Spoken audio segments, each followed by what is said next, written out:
Alright guys, we are back in the engine bay of the 340i and we're putting the next modification on here for my 340i build. I'm super excited to do this. I think a lot of you guys probably saw this coming, but we have the MHD FlexFuel Kit. So this is going to be huge. It's just going to add so much more convenience to the build since I have ethanol available, and it'll allow us to make more power and add just additional safety. I'm super excited to get this on here. So in this video, I'm going to explain why I like this kit so much, what makes it different from other kits, and then we'll also go through a DIY and I'll show you how it actually installs on your car. For everybody that's new, I also create videos to help keep you updated on the latest developments in our community, as well as discuss technical topics so that you have a better understanding of how our engines work. So if you're interested in more videos like that, be sure to subscribe, because there will be a lot more coming out in the future. So we're going to go ahead and open this up. I'll show you guys exactly what comes inside of this. This is specifically designed for the B58, so it is different from their kits for the N55 and S55 cars. Let's see before this falls down too fast. So you can see they already have the pre-assembled FlexFuel kit. This is the wiring harness. Again, I'll walk you through all of these details. It also comes with gloves and safety glasses. So this is just kind of for safety since you're messing with fuel, and fuel is really messy. So they include that in the box, so you have the extra protection while you're working on your fuel system.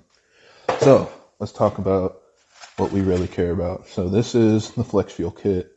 Some of you have probably seen this before, but this is a new style for the B58 cars. What they've done is they have basically gotten rid of the fuel line that's supposed to build into here and attach it between like your low pressure feed and your high pressure fuel pump, and they just added this loop. So these fittings were designed by Precision Raceworks, and this is really convenient because now it basically jumps in on a connection between the fuel lines. So it doesn't matter what fuel pump you have, whether you have a Dorch, spool, if you have port injection, reflex accessories, whatever you have connected to the OEM low pressure feed, as long as it's connected to that stock connection, this can jump in between and add a flex fuel reading for you. So it's just really convenient, because I know a lot of people used to be worried about kits trying to figure out adapters to fit with their different high pressure fuel pumps and stuff. Now it doesn't matter. This is just going to jump in between that connection so that you can get that extra flex fuel reading. So super high quality piece. You can definitely tell this was designed well. This is the flex fuel sensor, just an off the shelf part. And then this is the MHD wiring harness. This is the big reason why this MHD kit is different, because it is 100% plug and play. So it's actually going to plug into a connection over here by the DME. It kind of jumps in almost like a piggyback, but adds in the data that you need, and this plugs into the car so that the tune can read your ethanol content and adjust on the fly. So if you have no ethanol or full E85, anything in between, it'll take that reading, adjust your boost, timing, basically how fast the car will be. If you have the right amount of ethanol, it'll make more power. If you don't have the right amount, it'll pull power to make sure that everything stays safe. So you don't have to get under the car or do anything crazy. This just plugs right into the stock engine harness and sends that reading to the DME so that your tune can adjust. So yeah, this is really, really big. I know, like in the past video that I posted, I shared the MHD FlexFuel kit that they make for N55 and S55 cars. That's really different from this one, because those kits mount on the low pressure fuel pump, but that's because they're able to plug into the EKP back behind the rear seat, and that has like a nice short connection. In this case, they didn't really want to have to run it like through the firewall and hitting the footwell module like most of the other kits use. This just makes it a little bit cleaner and simpler and a little more plug and play. Now, there are a couple limitations. One thing is the way that this harness plugs in is a connection back there that is not on manual transmission cars. So this only works on cars with an automatic transmission. It'll work on any G series car, you know, M340i, Supra, whatever, it'll plug in. But those cars don't necessarily have MHD features available yet for you to use FlexFuel. So this is something that you can install and have it in place, but you won't be able to take advantage of FlexFuel tuning until, you know, they unlock your DMEs and add in those advanced features. So just keep that in mind. You have to have an automatic transmission car, and it has to be a platform that actually has the advanced MHD features available in order for this kit to work. If you do have a manual transmission car, you can still, you know, do it the way where you wire it through the firewall down to the footwell module and manually, you know, wire it into the car. It's not ideal, but it's something that's definitely possible. So if you need that for your car, reach out to BimmerNetwork Solutions and they can help you out with that. They are trying to work on a more plug and play solution, but for now, that's the only option that we have. The other thing that a lot of people ask me about is, does this kit adjust for 91 octane versus 93 octane? And it does not. The only thing that this really reads is the absence of fuel. So it doesn't really matter what fuel's in the car. You're basically going to create a baseline for the fuel that you're running.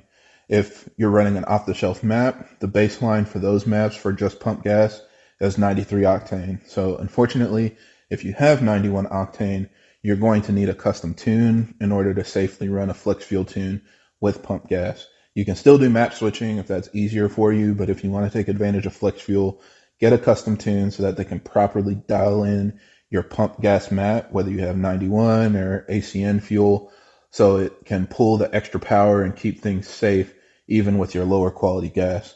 Now, the good news is this works with any custom tune. So it's not just for bad gas, it's for upgraded turbos, upgraded fuel pumps. Like I said, port injection, a lot of those things can integrate with a FlexFuel tune from a custom tuner. So they can dial it in for all of your different ethanol mixes, set it up for map switching, set it up for FlexFuel, and this will support that out of the box as well. So really good option. I'm going to be using it on my stock turbo setup with just an off-the-shelf map for now. I'm going to be doing a bunch of testing on it in the future. So again, stick around if you want to see kind of what it looks like with logs and stock fuel pump versus upgraded fuel pumps and things like that when we run different ethanol mixes. I'll be posting all of those videos in the future. All right, so we got all that out of the way. Now we're going to go ahead and install this thing. So the first thing that we're going to do is come into the trunk and disconnect the negative terminal on the battery. The reason why we do this is because the card likes to pressurize the fuel system anytime you're doing something where it thinks you might start the car. So it'll kind of prime it and make you basically have a smoother start because the fuel system will be pre-pressurized before you actually try to start the car. I know a lot of people are like, oh, I'll just make sure I don't open a door or something so that way the car won't try to pressurize the fuel system. But there are so many different circumstances where it can try to pressurize it. Just disconnect it, save yourself the headache. It's going to be a really bad situation if you have a fuel line disconnected and then touching the door handle or something causes it to prime the system and just shoot fuel in your face. So this will make sure nothing tries to turn on without you actually wanting it to turn on. All right, now we're back at the front of the car and in the engine bay. Of course, we need to remove all of these trim panels in order to access the fuel lines. So it's the same as always.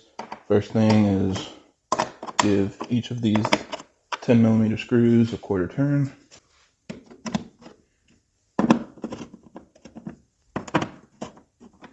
And then pull these panels out.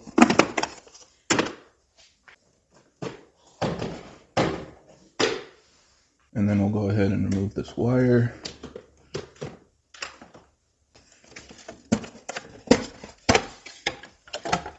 And then we can pull this rubber gasket off. And then we just move these out of the way so that we can access the bolts for the strut brace and use a trim tool or a flathead to pop these caps off so you can access these bolts.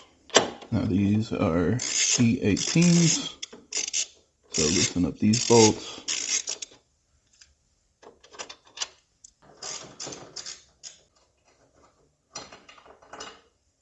And then this one up here is a 16mm. If you have more than one, congratulations, you're doing better than me. and then lift this up, check that out, and then we're going to remove all of these 10mm bolts all the way around this cover. And we can remove this final cover to reveal our low pressure fuel lines. Now this isn't 100% required, but something that I like to do just to have a little extra precaution is I release the fuel pressure and let the fuel drain out from this fuel line, because you can slowly unscrew it, and that allows the fuel to come out slowly and in like a more controlled fashion compared to the other fuel line connections where you just kind of pull it off and fuel pours out. So basically what we did here is we put our towel underneath the connection, and then you just slowly loosen it. You saw some fuel squirted out a little bit.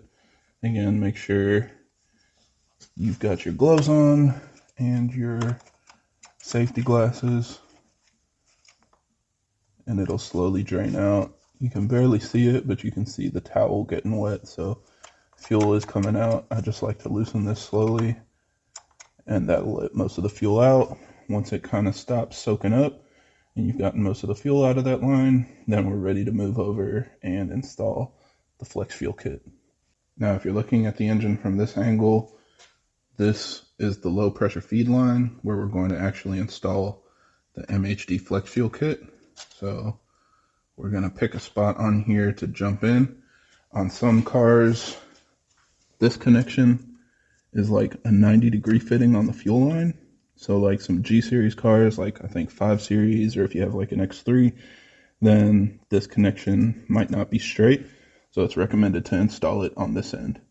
If you have an F series car like mine, then you can install it on either side, but this one's a little more convenient and out of the way, so most people install it down here. Now, in order to disconnect the fuel line, you're going to want to do the same thing as before. So get some towels underneath and just be ready for some fuel to come out. Now, unfortunately, the previous owner lost the little C-clip that's supposed to go on here, so it looks like this little gray clip that you see right here. So that'll pop off, and then in order to remove this line, you're going to pull back on this black clip and then pull the whole entire line off. So let's see if we can do this without making too much of a mess.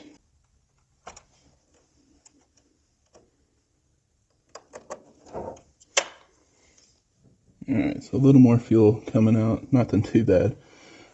So now at this point again, you're going to install your FlexFuel Kit. The orientation only depends on where the male and the female fittings are. So here we have our female fitting, this is your male fitting, and you're going to invert, obviously put the opposite one in the orientation on here so that you can install it on your car. I think probably the cleanest setup will have this with the FlexFuel sensor pointed downwards. So we'll plug into this line. There we go.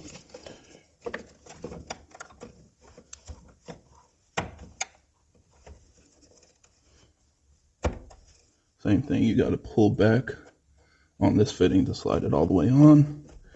Give it a little bit of a tug to make sure it's on there properly. And then we plug in this one.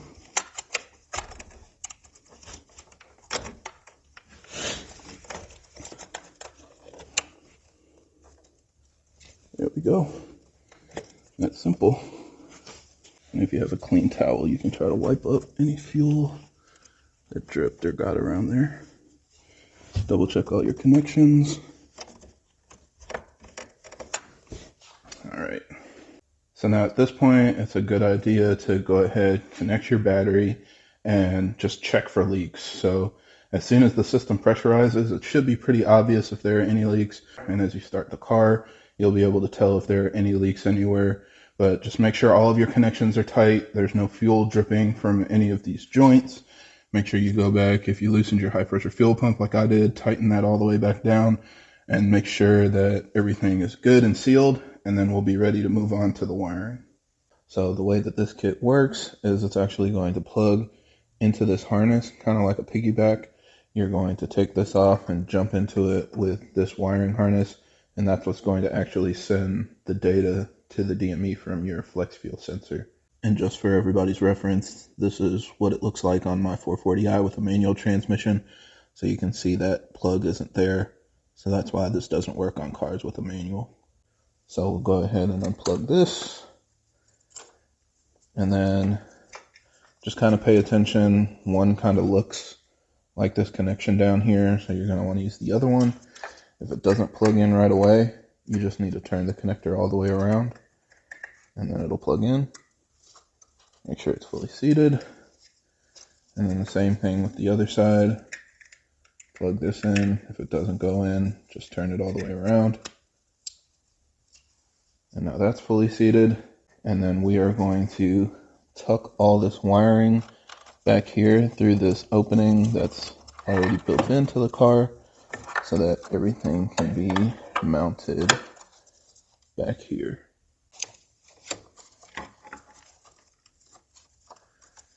I'm just going to use some zip ties also to help keep this in place where I want it to be. So that way it'll all stay tucked under the DME cover. Now keep in mind that the plug that this is going to wire into will vary depending on your vehicle. So if you pull out this connector and it doesn't plug into here, then just try to plug it into the next one. It's going to depend on like your model year or like the options and stuff. It kind of varies depending on your car, but it'll only plug into one of these. So if it doesn't work in one, try the other one and it'll work. Now just to keep things a little bit cleaner, I went ahead and actually unplugged these wires from the actual MHD box. I'm running them underneath these brake lines and just kind of tucking it as much as possible out of the way. I ran it underneath some of these wires for the DME harness as well. So do what you need to do to get this all managed properly. We're going to put a couple more zip ties down here to keep it in place.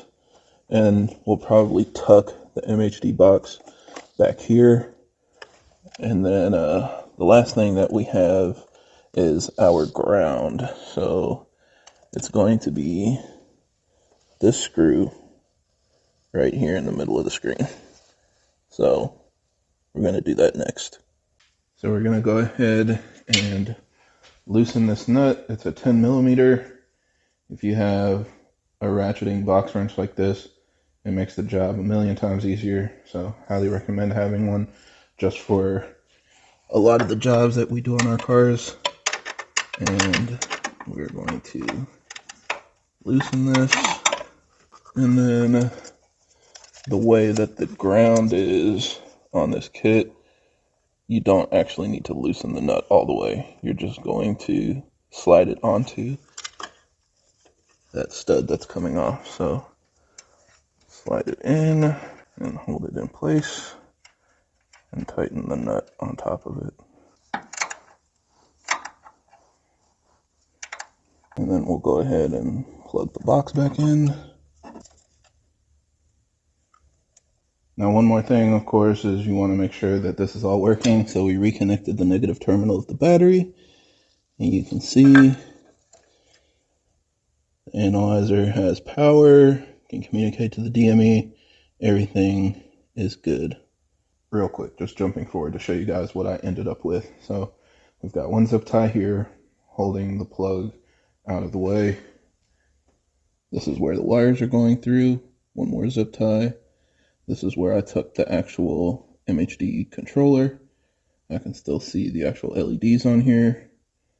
I had like a little loop, and then that's where my ground wire is. So basically tucking everything as much as possible. So that's pretty much the last step. Go ahead and button everything back up. Double check it in your actual MHD app to make sure that you can see the FlexFuel reading on your car, and you should be good to go. So thank you guys again for watching this video. Hopefully this helps. I will be making more videos in the future, testing out different ethanol mixes and showing you guys exactly how the FlexFuel tunes work. But yeah, that's going to be it at this point. So thank you for watching. Hope this helps. And if you have any other questions or comments, leave them down below.